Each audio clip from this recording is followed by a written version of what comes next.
एक गे वकील आखिर सरकार के गले की फांस क्यों बन गया है? ऐसा ही एक सवाल सुप्रीम कोर्ट कोलेजियम लगातार पूछ रहा है। मामला है गे वकील सौरभ किरपाल का, जिनकी अपॉइंटमेंट सरकार 5 साल से लटकाती चली आ रही है। सरकार इनकी अपॉइंटमेंट को पास करने को तैयार ही नहीं है। अब एक बार फिर सुप्रीम कोर्ट कोलेजियम ने सौरभ किरपाल को दिल्ली हाई कोर्ट का जज नियुक्त करने की अपनी सिफारिश को दोहराया है। सिर्फ दोहराया नहीं बल्कि ठोस वजह भी बताई है। आइए जानते हैं पूरा मामला। आप देख रहे हैं न्यूज तक, मैं हूं निधि तनेजा। पूर्व सीजेआई बीएन कृपाल के बेटे सौरभ कृपाल के बारे में ये ओपन सीक्रेट है कि वो गे हैं, समलैंगिक हैं और उनके पार्टनर एक स्विस नागरिक हैं। सौरभ किरपाल को दिल्ली हाईकोर्ट का जज नियुक्त करने की सिफारिश को दोहराते हुए कोलेजियम ने कहा कि हर एक व्यक्ति को अपने मन मुताबिक सेक्सुअल ओरिएंटेशन रखने का अधिकार हासिल है। सौरभ कृपाल के अपने सेक्सुअल ओरिएंटेशन को लेकर खुलेपन के चलते उनकी जज के तौर पर उम्मीदवारी को खारिज नहीं किया जा सकता। कोलेजियम ने लिखा कि उनका व्यवहार और कानून और न्याय शास्त्र की समझ हमेशा उत्कृष्ट रही है। जज के तौर पर उनकी नियुक्ति बेंच में विविधता बढ़ाएगी। चूंकि कई बार सौरभ कृपाल के पार्टनर जो कि स्विस नागरिक है, वो अपॉइंटमेंट ना होने की वजह बताई जाती है। इसीलिए कोलेजियम ने कहा कि संवैधानिक पदों पर मौजूद बहुत से लोगों के पार्टनर यानी जीवन साथी विदेशी नागरिक रहे हैं।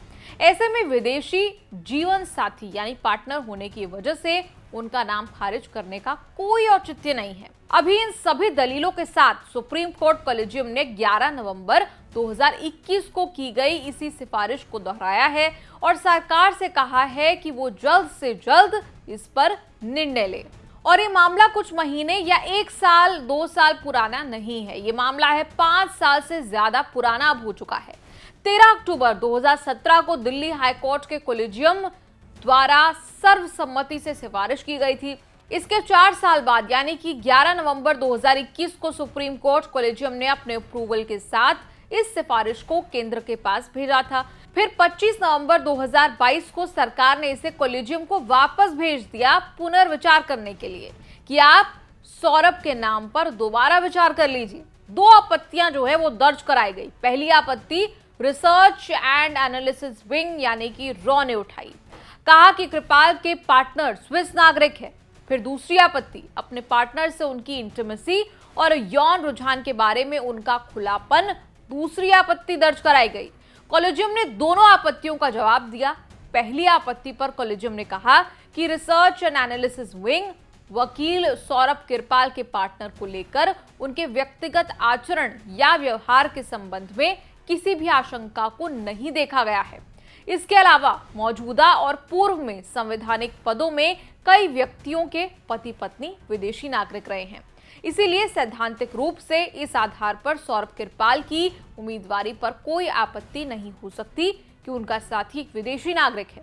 दूसरी आपत्ति पर कोलेजियम ने कहा कि संविधान पीठ के फैसलों में यह कहा गया कि प्रत्येक व्यक्ति को उसकी गरिमा और व्यक्तित्व के साथ यौन इच्छा के अधिकारों को बनाए रखने का अधिकार है। ऐसे में यौन इच्छा पर खुलकर बात करने की वजह से उनकी उम्मीदवारी खारिज नहीं की जा सकती। कोलेजियम ने कहा कि सौरभ किरपाल के पास योग्यता, सत्यनिष्ठा और मेधा की कमी नहीं है। उनकी नियुक्ति जहां नए मूल्य को जोड़ेगी, वहीं कोर्ट में समावेश और विविधता भी होगी। केंद्र सरकार को उनकी नियुक्ति में उनके सकारात्मक पहलू को भी ध्यान में रखना चाहिए।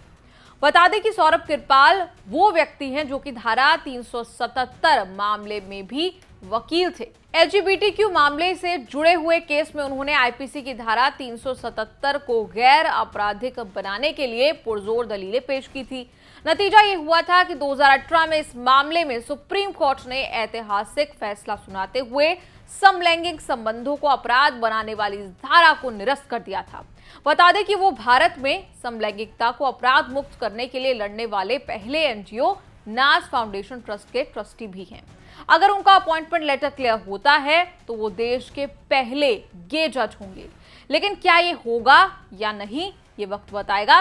लेकिन आपकी इस पर क्या है राय, वो जरूर कमेंट्स में बताएं और देखते रहिए न्यूज़ तक।